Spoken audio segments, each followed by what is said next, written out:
Hello बच्चों, तो कैसे हैं आप सभी। आई होप कि आप सभी अच्छे होंगे। मैं हूं आपकी टीचर अनुराधा सिंह। श्री समृद्धि क्लासेस में आपका एक बार फिर से स्वागत है। जैसा कि आप बोर्ड पे लिखा हुआ देख सकते हैं कि आज हम एक नया चैप्टर पढ़ने वाले हैं और वो उसका इंट्रोडक्शन क्लास होने वाला है। क्लास 9 का सरफेस एरिया एंड वॉल्यूम्स, इसके बारे में आज हम यहाँ पे समझेंगे। इसके अंदर कुछ फिगर्स आते हैं, डायग्राम्स हैं और उनके बारे में हम कुछ चीजें समझेंगे। सॉलिड शेप्स हैं वो एक्चुअली। तो यहाँ हम सबसे पहले समझ लेते हैं कि इस चैप्टर में एक टर्म आएगा सरफेस एरिया और दूसरा है वॉल्यूम, यही हमें समझना है। और सरफेस एरिया भी दो टाइप के होते हैं, एक होता है लेटरल सरफेस एरिया और एक होता है टोटल सरफेस एरिया। तो एक्चुअल में सरफेस एरिया क्या होता है? सरफेस एरिया एक फ्लैट सरफेस होता है। जैसे हम समझ लेते हैं, यहाँ पर हमारे पास ये एक बुक है और बुक का कुछ साइड है, जैसे यहाँ एक साइड हो गया, दूसरी साइड, ये तीसरी साइड, इस तरीके से यहाँ पे कुछ साइड्स हैं। तो ये जो एरिया है ये हमारे क्या है? सरफेसेस हैं। 1 2 3, यहाँ पे 4 5 एंड 6।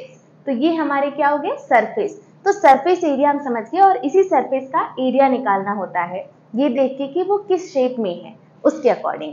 अब देखते हैं सरफेस एरिया में एक आता है लेटरल सरफेस एरिया और ये टोटल सरफेस एरिया। ये क्या होते हैं? तो जो लेटरल सरफेस एरिया होता है उसमें हम सिर्फ टॉप एंड बॉटम को छोड़ करके बाकी सरफेस एरिया का एरिया निकालते हैं। Top and bottom lateral surface area में काउंट नहीं करते। तो जैसे यहाँ पर हमारे पास 1 2 3 एंड 4, यहाँ पे 4 सरफेस एरिया है, लेटरल सरफेस एरिया। और लेटरल सरफेस एरिया को ही हम कर्व्ड सरफेस एरिया भी कहते हैं। कर्व्ड सरफेस एरिया, इसी को कर्व्ड सरफेस एरिया या फिर शॉर्ट में CSA भी बोलते हैं। और यही लेटरल सरफेस एरिया होता है, इसी लेटरल सरफेस एरिया LSA बोलते हैं। अब टोटल सरफेस एरिया में जो पार्ट हम काउंट नहीं कर रहे थे वहां शेप का, वो क्या हो जाएगा? वो भी काउंट होंगे टोटल में। मतलब इस बार टॉप एंड बॉटम भी काउंट होंगे। ये 4 फेसेस तो काउंट होंगे ही, साथ में टॉप एंड बॉटम भी काउंट होते हैं, उनका भी एरिया निकाल के इसमें ऐड करते हैं। तो यहाँ से आता है टोटल सरफेस एरिया और इसे हम शॉर्ट में बोलते हैं TSA। आई होप कि ये अभी आपको क्लियर हो गया होगा। चलिए अब देखते हैं वॉल्यूम क्या है। तो वॉल्यूम क्या होता है? The amount of that substance contain, कितना अमाउंट उस सब्सटेंस में कंटेन है। सपोज दैट, जैसे मैंने ये बुक लिया था एग्जाम्पल के लिए, तो ये जो बुक है हमारे पास, इसके अंदर अगर हम देखेंगे तो कितना अमाउंट, कितना नंबर ऑफ पेजेस जो है उनका कितना अमाउंट है वो कंटेन है, वही हम देखते हैं। तो वो हमारा अमाउंट होता है कि उसके अंदर कितनी चीजें फिल हैं और वो हमारा अमाउंट हो जाता है। चलिए इतना क्लियर हो गया कि सरफेस एरिया एंड वॉल्यूम क्या होता है। अब वन बाय वन हम सारे शेप्स को कवर करते हैं यहाँ पर। तो फर्स्ट फिगर है हमारा यहाँ पर क्यूब है, ये हमारा एक सॉलिड ऑब्जेक्ट है। अब देखते हैं कैसे कि इसका लेटरल सरफेस एरिया और कर्व्ड सरफेस एरिया कैसे हम निकालते हैं। सबसे पहले हमें पता है कि जो क्यूब होता है उसके हमारे सारे एज जो होते हैं वो सेम साइज के होते हैं। एग्जाम्पल के लिए आप ये देख सकते हैं कि इसके सारे फेसेस सेम है, मतलब इसका जो एज है वो एज लेंथ सबकी सेम है। एक्चुअल में लेंथ ब्रेथ हाइट जो होती है, ये 3D डायग्राम है, इसकी सारी सेम होंगी। आप लेंथ जो है और ये ब्रेथ और इसकी जो हाइट है ये h, इन सबको हम ऐसे डिनोट कर लेते हैं। इस क्वेश्चन में करने के लिए इसको यहाँ पे ऐसे डिनोट कर दिया है। तो लेटरल सरफेस एरिया अभी मैंने बताया था क्या होता है कि टॉप एंड बॉटम सरफेस को छोड़ करके बाकी सारे के सारे सरफेस हम यहाँ पर उसका एरिया निकाल के काउंट करते हैं। तो टॉप एंड बॉटम छोड़ दीजिए, तो 1 2 3 एंड 4, यहाँ पर 4 सरफेस एरिया है। और एक स्क्वायर का, जो कि स्क्वायर है, हमें पता है स्क्वायर का एरिया क्या होता है? साइड इंटू साइड, मतलब साइड का स्क्वायर। तो 4 का कितना हो जाएगा हमारे पास? 4 का हो जाएगा 4 साइड स्क्वायर।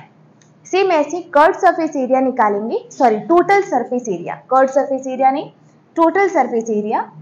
तो क्या हो जाएगा? क्योंकि लेटरल सरफेस एरिया ही हमारा क्या होता है? कर्व्ड सरफेस एरिया कहते हैं। कब होता है curved surface area, lateral surface area ही? जब कोई भी ऑब्जेक्ट हमारा एक फ्लैट सरफेस ना हो, वो हमारा एक कर्व में हो, तो उसी लेटरल सरफेस एरिया को हम कर्व्ड सरफेस एरिया कहते हैं उसी टाइम पे। अब हमारे पास यहाँ पे लेटरल सरफेस एरिया आ चुका है। अब टोटल सरफेस एरिया में कितने फेसेस हैं? 1 2 3 4 5 एंड 6। इस बार हम टॉप और बॉटम को भी काउंट करेंगे। तो हमारे पास 6 स्क्वायर्स हैं और एक स्क्वायर का साइड स्क्वायर होता है, तो 6 का कितना हो जाएगा 6s स्क्वायर और लेटरल सरफेस एरिया हो गया 4s स्क्वायर। तो यहाँ पर हम देख सकते हैं कि क्यूब का कितनी इजीली से हम लेटरल सरफेस एरिया और टोटल सरफेस एरिया फाइंड कर सकते हैं। अब देखते हैं क्यूबॉइड में क्या होता है। क्यूबॉइड में हम क्या करते हैं कि हम यहाँ देख सकते हैं सेम है, बस थोड़ा सा शेप चेंज हो जाती है इसकी। तो लेटरल सरफेस एरिया हमें फिर से वही काम करना है, टॉप एंड बॉटम को छोड़ करके हम क्या करेंगे, चारों फेसेस का एरिया निकालेंगे, 1 2 3 एंड 4 और इसका लेटरल सरफेस एरिया होता है 2 into h मतलब 2 into हाइट ब्रैकेट में लेंथ प्लस ब्रेथ। ये हमारी लेंथ हो गई, this is breadth and this is height. तो यहां से हम लेटरल सरफेस एरिया निकाल सकते हैं, 2 into h ब्रैकेट में l प्लस b।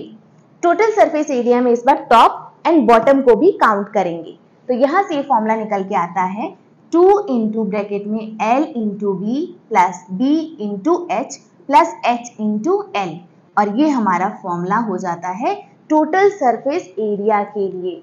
तो ये हमारा क्यूबॉइड का lateral surface area, total surface area और ये हमारा क्यूब का है lateral surface area and total surface area. चलिए अब हम नेक्स्ट डायग्राम देखते हैं।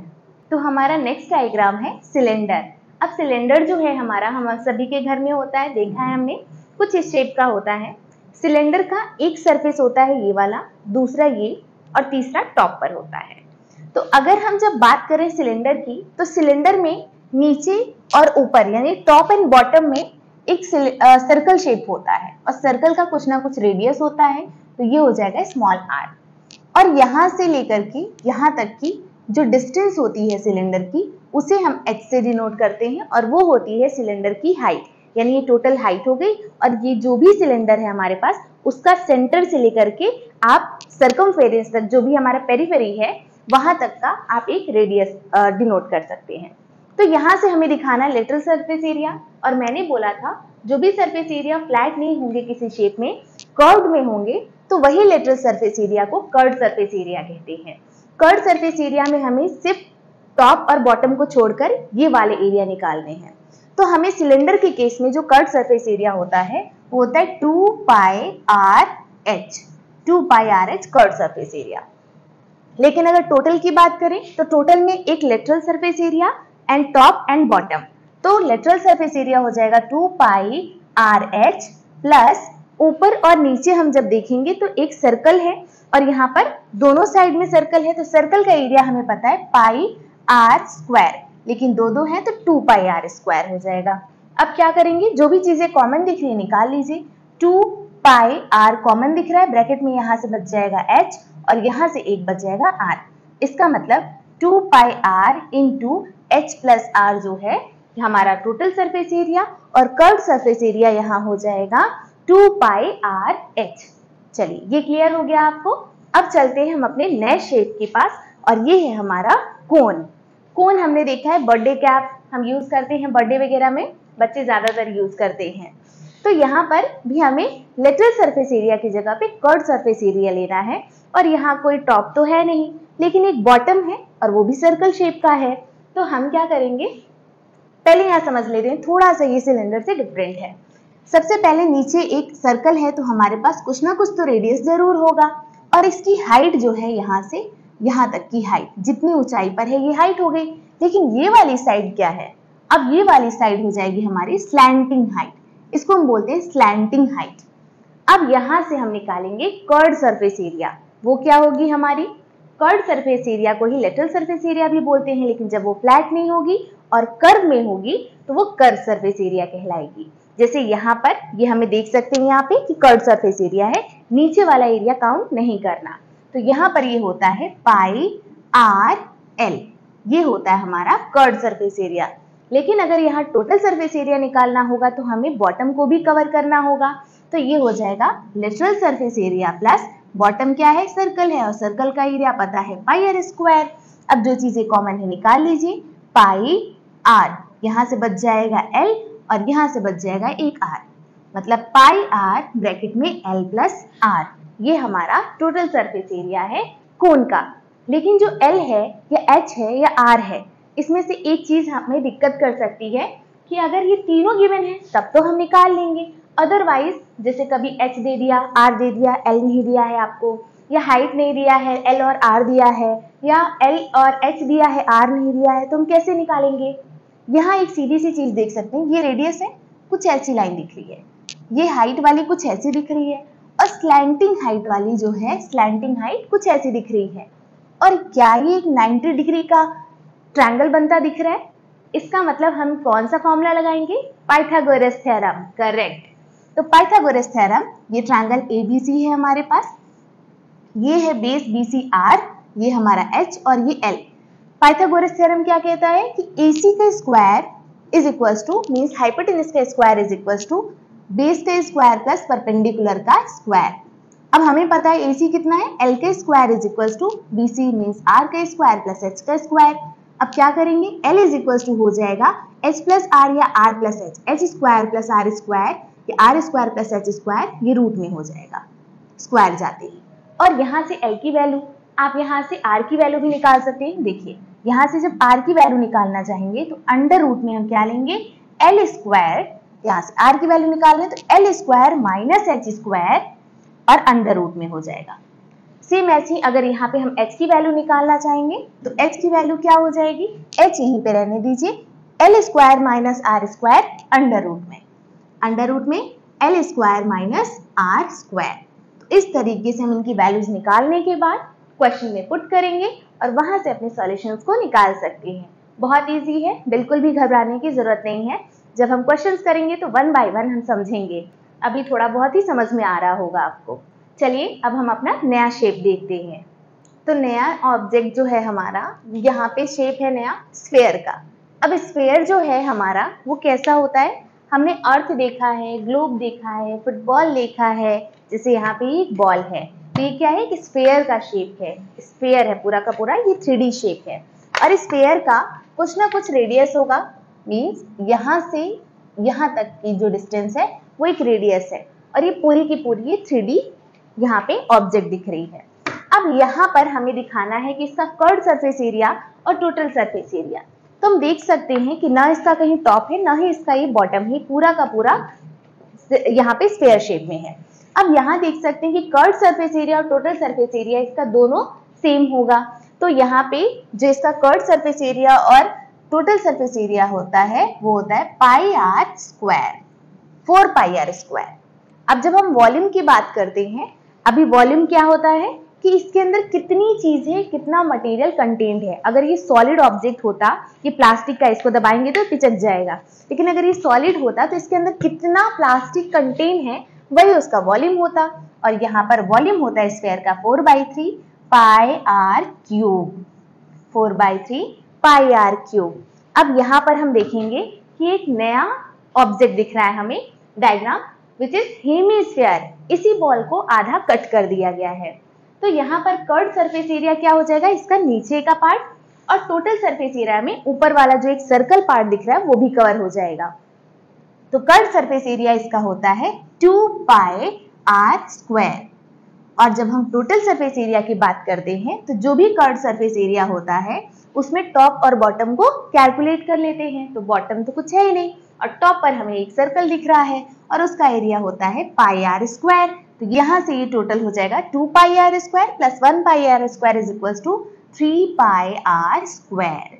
तो ये इसका हो जाएगा टोटल सरफेस एरिया हेमिस्फीयर का। अब वॉल्यूम क्या है, उस हाफ हेमिस्फीयर में कितनी चीजें कंटेन्ड है, कितना उसमें अमाउंट फिल्ड है, तो उसका हो जाएगा ये हाफ वॉल्यूम। तो ये हो जाएगा 2/3 पाई आर क्यूब, ये हो जाएगा हमारा हेमिस्फीयर का वॉल्यूम। अभी हमने जो पीछे शेप्स पढ़े हैं 4, क्यूब, क्यूबॉइड और सिलेंडर और कोन, उसका वॉल्यूम मिसिंग रह गया है। तो अभी हम जस्ट इसके बाद देखते हैं। तो यहाँ पर हम वॉल्यूम्स को देखेंगे।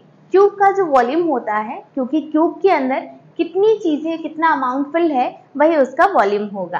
तो सारे के सारे जो है हमारे length into breadth into height, जितनी भी चीजें हैं वो सब साइड है, और वॉल्यूम होता है L into B into H, और तीनों सेम है, यानी S इंटू एस इसका वॉल्यूम हो जाएगा क्यूब का, विच इज S क्यूब हो जाएगा इसका वॉल्यूम क्यूब का। लेकिन जब हम क्यूबॉइड पे जाएंगे तो तीनों डिफरेंट है, लेंथ, ब्रेथ एंड हाइट, और तीनों को मल्टीप्लाई करने पर ही हमारा वॉल्यूम आता है। तो L into B into H इसका वॉल्यूम हो जाएगा क्यूबॉइड का। अब जब हम आएंगे सिलेंडर पे, तो सिलेंडर के अंदर कितने अमाउंट फिल है किसी भी चीज का, वही उसका वॉल्यूम होता है। तो हमें पता है ये है हमारा R और ये है हमारा टोटल H हाइट, और हमारा होगा पाई आर स्क्वायर H इसका वॉल्यूम। अब जब हम आएंगे कोन पर, तो कोन क्या होता है, जो नीचे सर्कल है सर्कल का हो जाएगा रेडियस, ये हमें पता है हमारा हाइट होता है, और ये जो लेंथ होती है इसको हम बोलते हैं स्लैंटिंग हाइट। और यहाँ से जब हम वॉल्यूम निकालेंगे तो कुछ भी नहीं सोचना है, आप सीधा सीधा सिलेंडर का वॉल्यूम याद कीजिए और उसका 1/3 कर दीजिए, मतलब 3 से डिवाइड कर देंगे सिलेंडर के वॉल्यूम को, तो हमारा कोन का वॉल्यूम सीधा सीधा निकल के आ जाएगा। ये जरा सा मिस्टेक की वजह से अभी बताते समय जब शेप्स बता रही थी मैं, सबका कर्व सरफेस एरिया और लेटरल सरफेस एरिया, तो बाय मिस्टेक मुझसे वॉल्यूम छूट गया था। यहाँ मैंने कवर कर दिया है। इस टॉपिक से रिलेटेड कोई भी डाउट अगर आपको होगा तो आप कमेंट सेक्शन में बता सकते हैं। आई होप कि ये टॉपिक्स अभी तक आपको अच्छे से क्लियर हो गए होंगे, और समझ में नहीं आई है तो प्लीज़ आप एक बार वीडियो से ज़रूर को दोबारा से देख लीजिएगा, आपको अच्छे से क्लियर हो जाएगा। और ज़्यादा से ज़्यादा अपने फ्रेंड्स में शेयर कीजिएगा ताकि उन्हें भी इन सब चीज़ों के बारे में अच्छे से क्लियर हो जाए, ताकि वो अपने क्वेश्चंस ईजी तरीके से सॉल्व कर सकें। और जब हम इन चैप्टर्स के क्वेश्चंस लगाएंगे तो बहुत ही ईजी तरीके से हम सॉल्व कर पाएंगे उन्हें, कोई भी प्रॉब्लम नहीं होने वाली है हमें। तो आई होप कि ये वीडियो आपको अच्छी लगी होगी। Do like, share and subscribe. Thanks for watching. Bye bye.